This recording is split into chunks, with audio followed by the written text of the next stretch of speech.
Now in this program, what I'd like to show you is how you can get foods working for you, and I'll also show you an easy 3-week immersion program that we call the Kickstart. And the idea is it's essentially a perfect diet that you could try on for a very short period of time. So if you've got some bad habits that have maybe been following you for a while, we're going to take you out of them and get you on a healthier path over the long term. Does that sound like fun? Okay. We're not just talking about losing weight. Well, we also want to get healthier as well. So we'll be talking about preventing heart disease, even reversing it. We'll talk about diabetes and high blood pressure. If any of you have sore joints or arthritis, we'll talk about the surprising ways that foods can help with joint pain and perhaps even help us reduce the likelihood that Alzheimer's will ever arrive. And so many of us have issues about certain foods that kind of know where we live. Well, if food habits are bothering you, I'll show you how to break them. All right, let me start by telling you about one of our recent studies, which was published in the American Journal of Medicine.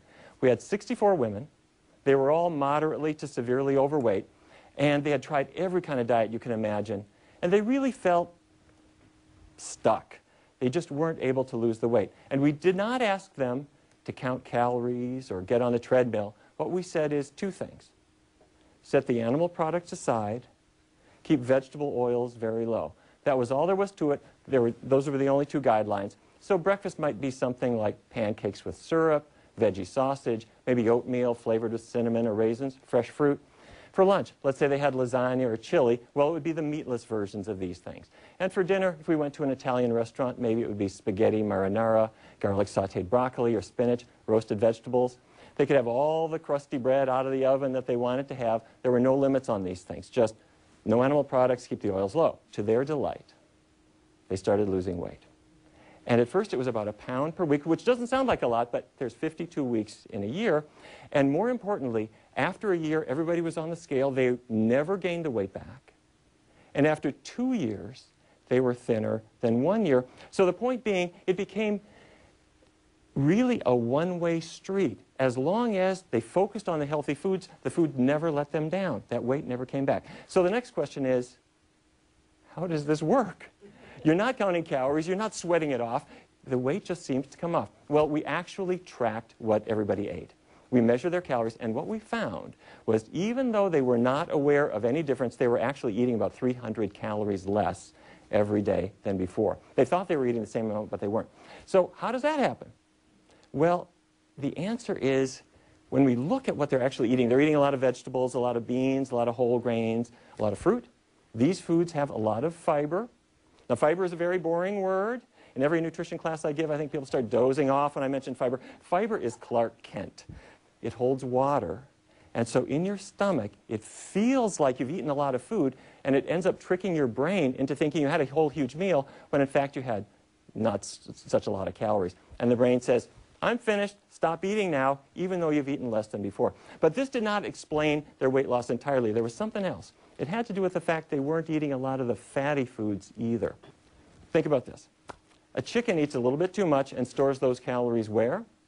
As chicken fat, right? If a cow eats too much, it goes as cow fat. Well, a gram of fat holds 9 calories. This is going to be on the test. A gram of fat is 9 calories. This is not enough to fill a thimble, but it has 9 calories. Now, if you're avoiding a lot of fatty foods, as our research participants were doing, you're avoiding a lot of calories without really thinking about it. Some people imagine that what's fattening is carbohydrate, like bread or potatoes, but carbohydrate has only 4 calories per gram. So fat's 9, carbohydrates 4. Take a look at these cookies. You might think of these as very fattening, and they may well be. But the question is, what's fattening in them? Well, they're made from flour, chocolate chips, sugar, some butter, an egg, and some vanilla extract. Well, let's take the flour. How many calories are there in a cup of flour? Well, the answer is about 455 for the cup of flour. How about a cup of chocolate chips?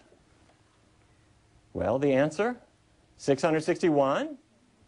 Maybe not too bad for the whole recipe. Cup of sugar, 774. And how about that cup of butter? 1,628 calories for that cup of butter. So in other words, I could have more than 3 cups of flour with fewer calories than are in that butter. So the idea is this. In our research study, the people are eating high-fiber foods. That tames their appetite, and at the same time, they're skipping all of these fatty foods, and so the calories are gone. The weight starts melting away on its own. So are we all on the same page? Fat has 9 calories. Carbohydrate has only 4 calories per gram. So how many calories are there in a gram of beef fat? 9. We sure? That's right. If I have a gram of fat, wherever it's from, it has 9 calories. How about if it's chicken fat? 9. Very good. How about if it's fish oil? 9. Still 9. That's exactly right. How about if it's peanut oil? 9. Olive oil? 9. Extra virgin olive oil?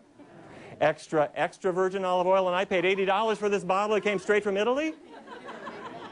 Still 9 calories per gram. That's right. How about 1040 motor oil?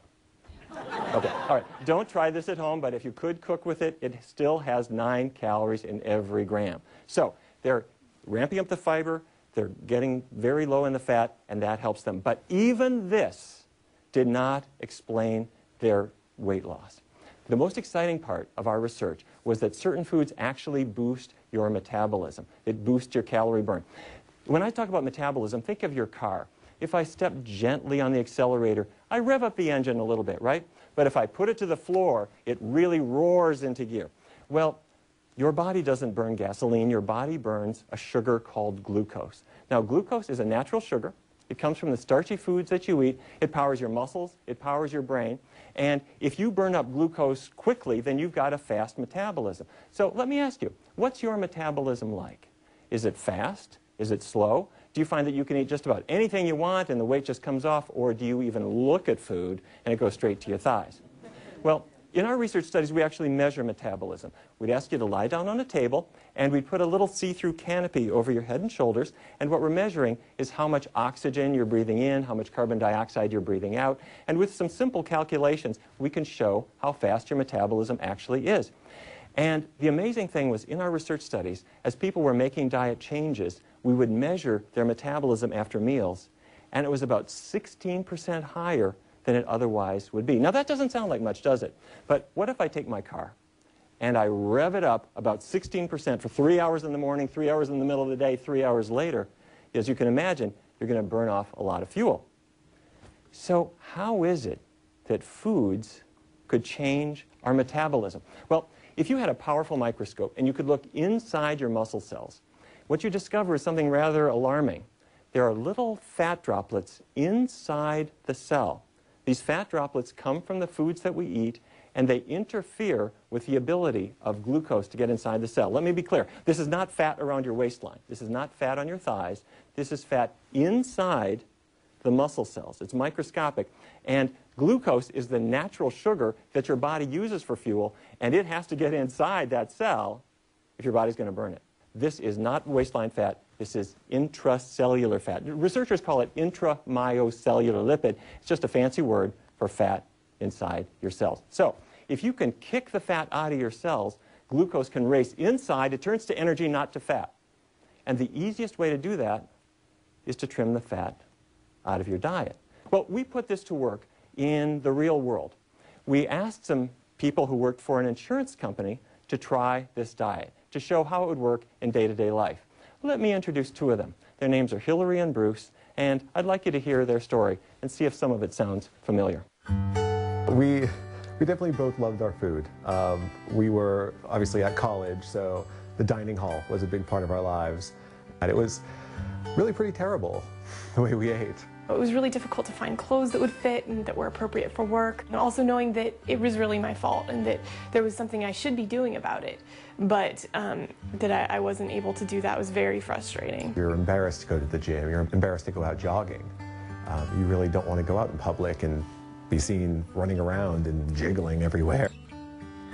As the research study began, it had just 2 parts. The company cafeteria served vegan foods. And if this is a new word for you, it just means foods that come from plants, not animals. So it might be an oatmeal bar for breakfast or fruit.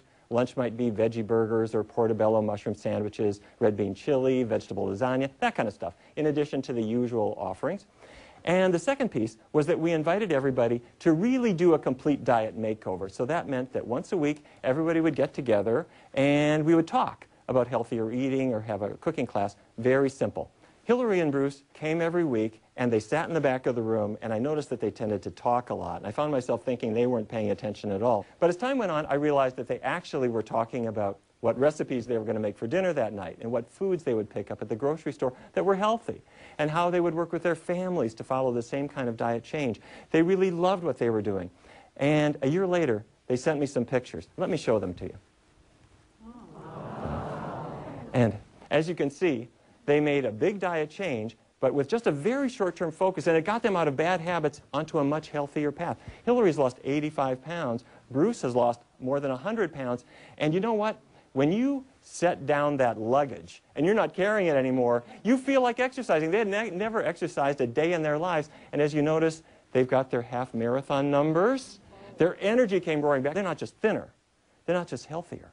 They've got energy. They're really living in a way that they hadn't thought possible before. Let them tell the story. I think 8 to 10 weeks into the study, I'd already lost 30 pounds, been able to go shopping for new clothes. It was very, very exciting. It was also very exciting to start seeing the reactions of other people as I would go and attend a conference and see people that I hadn't seen for several months. People really noticed. They could see that there had been a big difference in my attitude and in how I looked physically. So it was very inspiring. We had our blood tested again, and my cholesterol was plummeting. It was fantastic. This is something that was working better than anything we tried before, and I think that we knew we were on the right path. People's cholesterol levels improved. If they had diabetes, that got better. People lost weight easily. Their waistlines slimmed. Now, some people dropped out of the study, and they didn't lose weight at all. They might have gained weight. As a matter of fact, we had people lose as much as 45 or 46 pounds during this time, and a typical might be maybe about 10 to 20 pounds during that time period. But the most important thing is that this short time period creates then a lifelong change that then sticks with us because we're setting the bad habits behind, so the weight loss can hopefully then become a one-way street. Again, animal products aside, vegetable oils very low. We published our results in 3 scientific journal reports, and other research studies have shown pretty much the same thing, that weight loss can often be very dramatic when people follow a plant-based diet. So how do I do this myself? You know, a lot of people will think, okay, I'll eat less beef, I'll eat more chicken and fish. Well, the leanest beef is about 29% fat as a percentage of its calories. The leanest chicken, maybe about 20 to 23. And this change has surprisingly little effect on your waistline or on your cholesterol level. So in our studies, we go a step further. We set the animal products aside. We keep oils very low. And if you look at typical vegetables and fruits and beans and whole grains, they're only about 5 to 10% fat. That's a huge change. The other thing is we always keep a very short-term focus. There's no concept about what I'm going to eat 20 years from now. It's all just short-term. That makes it really easy, really, really approachable. That's why we call it a kickstart. It's a short-term immersion into health to see what the healthy foods will do for us. It's approachable, very, very easy. So how is this going to work in my kitchen? Let me show you a couple of chilies. Here's a meat chili that you might serve. And if I have just one small serving, about a cup, how many calories? 208, not bad. But what if I make my chili without the meat, but instead I'll have beans and chunky vegetables? Well, 132, much less. So it's not rocket science. It's very simple. We're keeping the fat down because fat has how many calories per gram? 9, that's exactly right. We're keeping it very low. We're pumping the fiber up, and the calories sort of take care of themselves. With an easy menu tune-up, you can kickstart your weight loss. We're setting the animal products aside. We're keeping the oils very low. The fiber gets your appetite under control, and your after-meal calorie burn gets right up to where it should be. Now, trimming weight is just part of being healthy. And when we come back, we'll look at how foods can help us tackle cholesterol, blood pressure, diabetes, arthritis, and maybe even Alzheimer's disease and other conditions.